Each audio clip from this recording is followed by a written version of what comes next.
That as kind of the architect of what we probably look at is the original female action hero, this definitive female action hero, that the modern day female superhero, she owes you a debt of gratitude. She takes something from your work and carries that forward in a way. Do you think about that? Well, I've heard some actresses I admire very much saying that.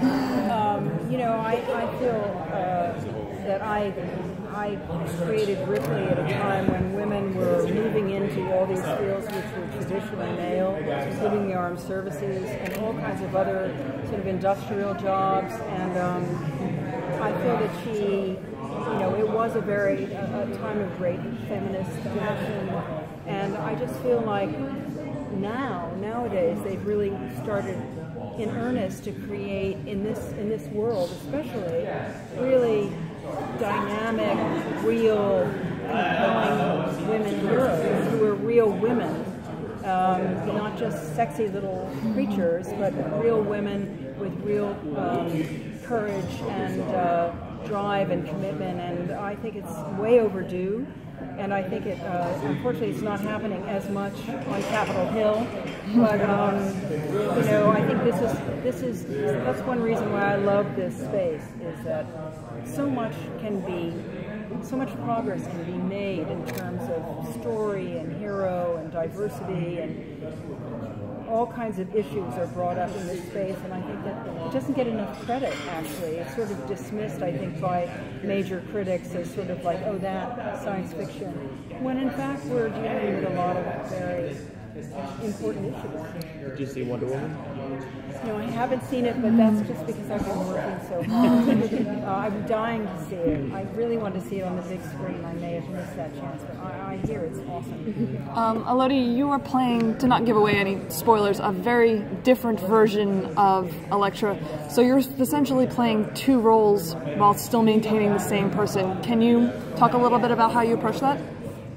I felt exactly this way. It was like, being able to live again was great, and then it was, but she completely forgot who she was. So the interest for me was to explore what is it to be amnesiac, and being put here and being given weapons and being trained a lot by someone that I don't know. It's like everything is brand new for Elektra. So that was very interesting, to explore this side of it. And of course, as time goes, memory comes back, a little bit, and so I got to have my Elektra a little bit, my Elektra back.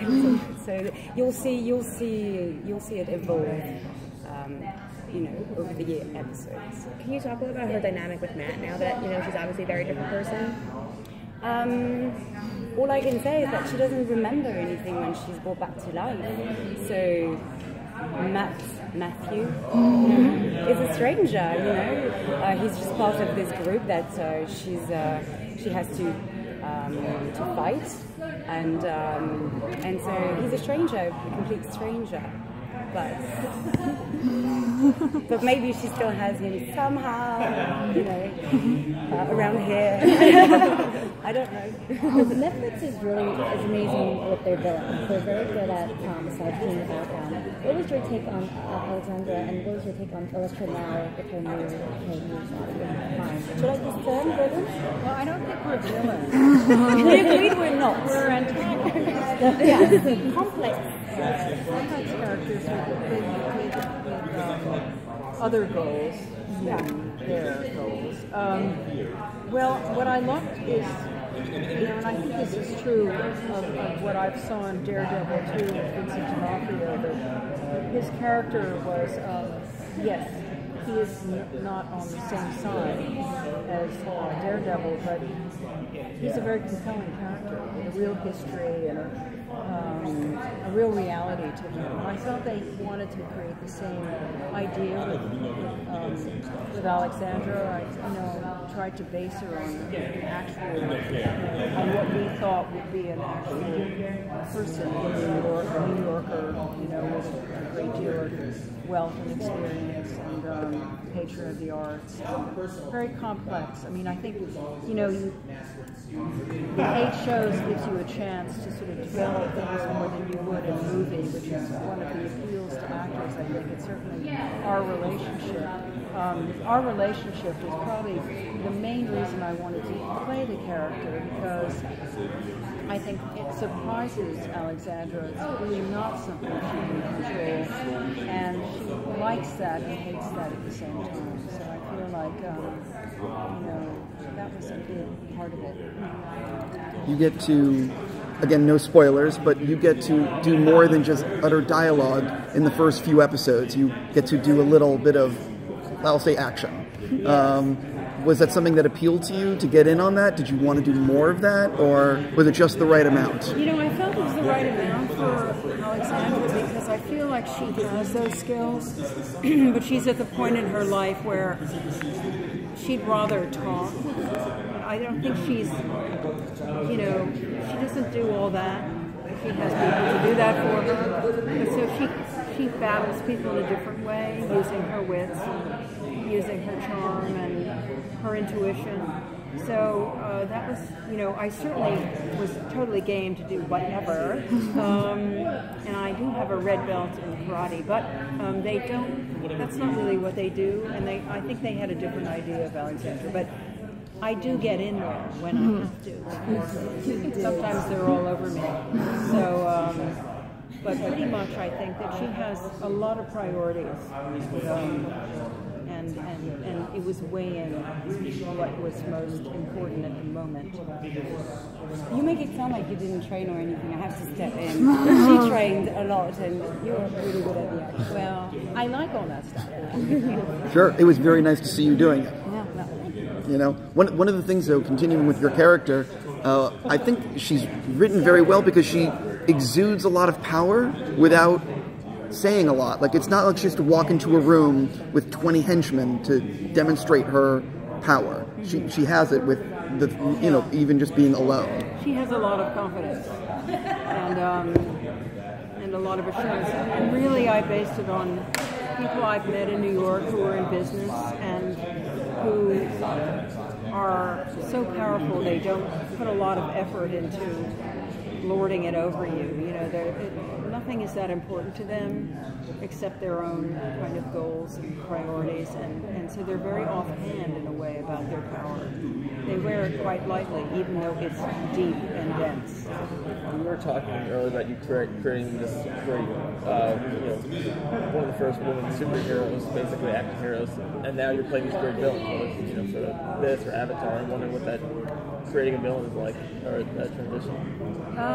Well, I don't really consider her an antagonist. I mean, I just, I don't approach anything in this genre any other than the way I approach any other kind of. Haven't really done. I know I picked some very good projects, but I'm an actor from the theater, and I've done mostly straight stuff for a long time, and so I just approach anything in this genre in exactly the same way, and. It's my job to create a compelling, believable character as in opposition to these 4 wonderful actors and in partnership with this amazing lady. And I think we all just went for it in terms of who we are. Very high standard on the show in terms of the acting, the writing, and it was a great pleasure and privilege to come into this. Just to follow up the question about power, I mean, I did it myself. There's an assumption, a tendency with you to imagine that because she's an antagonist, or because she's a very strong woman, we can link her in a lineage sense to Ripley. But in the way you talk about the construction of her, does she maybe owe more to Kathleen Parker from Working Girl? Is that because she is actually a properly powerful woman, not in a punchy, action sense, but a woman who has more assumed power within her body and within her movement and in her presence in a room. Well, I think that's very astute. I didn't think about Kathleen Parker because, of course, I always think of that as comedy. But it's true that my role models for this were all men in business. men I've met who are great patrons of the arts, but all their money comes from burning fossil fuels or some awful, you know, and they think they're terrific. They just love what they're doing, and they want to keep on doing it. And you know, your objections to it because of the planet is just like makes them giggle secretly inside. You know, they're just like, oh yes, pish tosh. You know, and I think there are a lot of real people like that, at least in our country right now, who are jumping up and down and wringing their hands with glee at, you know, all the money they're going to make under Trump. So. Because you mentioned Vincent D'Onofrio, who played this wonderfully Daredevil, and you're interacting with women as well. Are we going to see interaction with, if the character describes or anything, interaction between this and Alexandra, since they're both powerful people? I certainly don't have a crystal ball. He's in Daredevil, right? Yes. I don't know about the future, but I think that she, certainly in the real world of that New York, they know. I have a quick question, but it's going to separate to a different subject. One of the things I love about James Cameron is the way he pushes technology in movies forward. He always raises the bar with everything he does.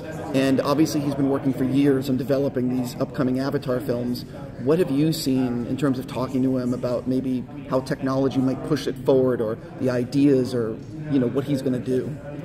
All I can say is hold on to your hat, because every day when I go into work, I'm just like, I can't believe what I'm seeing. It's so remarkable. I think it almost bears no resemblance to what we did before. It's all developed so much. And now, of course, we have a lot of underwater sequences, too. I think it's just going to blow people's minds. The things he's had to create and invent in order to pull this story off, I think are going to make so many advances in so many industries, let alone history. Sure. I think you have to go. Thank you so much. Thank you. Thank you.